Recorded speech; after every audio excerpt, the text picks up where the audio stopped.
So the primary base of my work has been with teenagers, kids, families. I've often worked with folks who are in a relationship with someone who's high conflict or someone who has a personality disorder. Um, Attempted to provide some therapy services for them. Most of the time, these end up in divorce. That's just kind of how it is. That's just reality of the situation. Very attached, very enmeshed. It's very difficult to separate these two.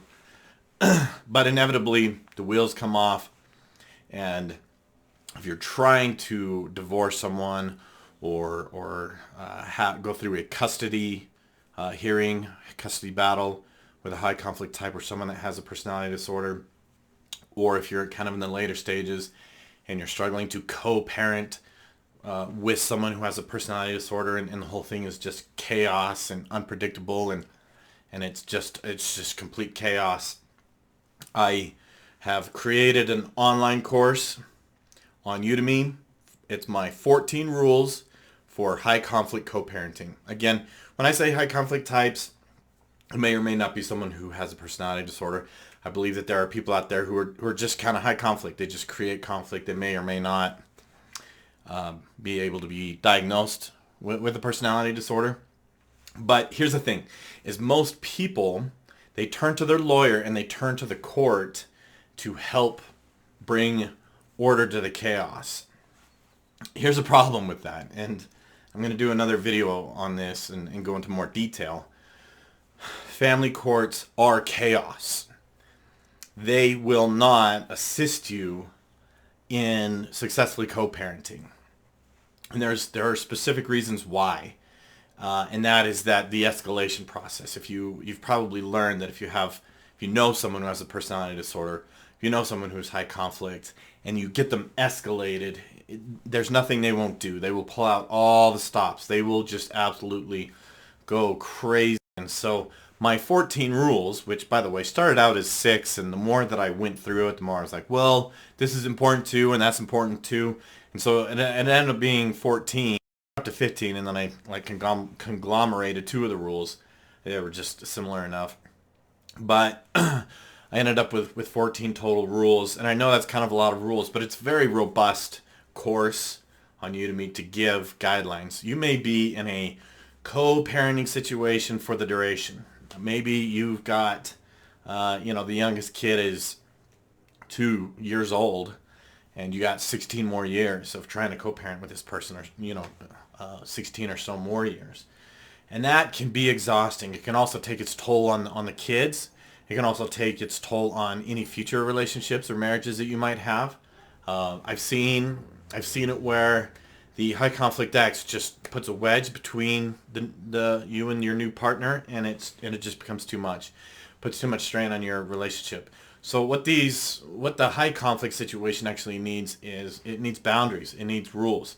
And what people have typically done is they just sort of like try to follow the lead of the high conflict person, because they're the ones that tend to get the most angry and the most enraged and have the biggest reactions. And so people just tend to default to, well, just follow their lead, and what it ends up doing is just being just total chaos. And so these rules are intended to help you implement some strategies that are really assertive, and some strategies that are a little bit more passive. You have to find that balance. There's a lot of good rules. For example, rule number 1 is don't enable them, or stop enabling them. And typically what I found is that when these two people if you were married to this high conflict person, chances are you enabled them. You enabled their bad behavior. And what this can look like, for example, is when you were married, if they said, well, I think the kids need to be signed up for soccer, and you're jumping to it and signing them up for soccer, and here you go, and let's get the kids in soccer, and I've seen people do that even after you're divorced, and even after you're trying to parallel parent, and the high conflict contacts the other one and says, I want the kids in soccer, and they're still like, okay, all right, well, let me look it up and download the form. And rule number 1 is stop enabling them. And so in that situation, if they say, I want the kids in soccer, then your response should be, sounds good. let me know when you got them signed up, and I will be happy to pay my half. And when you put it back onto them, you often kind of get a different response. They usually run out of gas. There are different reasons why they do what they do and why they behave the way they behave or make decisions that they do. That's neither here nor there. The important thing is, like with rule number 1, if you stop jumping to fulfill all of their requests, you stop enabling them.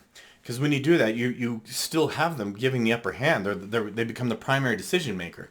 If you ever end up going back to court, that's a strong argument for them. Well, he or she should lose custody because I've been the one making all the decisions, when you've just kind of naturally defaulted to them. So rule number 1 is stop enabling them. That's just one example of one of my rules. Again, there's 13 more. It's a very robust course. I really believe it's worth every penny. Probably some of the best material potentially available on this particular topic. I know there's not much out there. I've got plenty of homework assignments to do, stuff to fill out, forms. Most of them kind of thinking or cognitive based, to break this down, categorizing things, breaking it down, prioritizing, and that type of thing. Getting a handle on your fear. It's really important. That's actually one of the rules. I don't remember what number it is, but the order of the rules is actually kind of arbitrary. But I promise you, I super duper promise you, if you have a very high conflict ex and you are trying to co-parent with them and it's a disaster and it's a total mess, if you rely on the court to figure it out for you, you will be sorry. Most of the time, they do nothing to help the situation. Most of the time, they make it worse. But I'm actually going to do a separate video on that. So make sure you like and subscribe on this channel. Go check out my Udemy courses. I've got 2 of them. I'm going to be working on some others. The next one that I'm going to do is actually parenting teenagers. If you have teenagers and you're struggling with them, effective strategies for parenting teenagers. I incorporate 4 roles and 4 skill sets that I use with kids, and for results. I've developed these over the years on my own, just from my own experience, own expertise. That's my next one, but after that we'll probably go back to some other stuff that's related to trying to co-parent with narcissistic types, high conflict types. One of them that I'm wanting to do is using the Socratic questioning method, asking good questions in different scenarios. Asking good questions is often more effective. Another one that I was planning on doing or would like to do is how to work with your high conflict ex before entering the court system and avoiding an elongated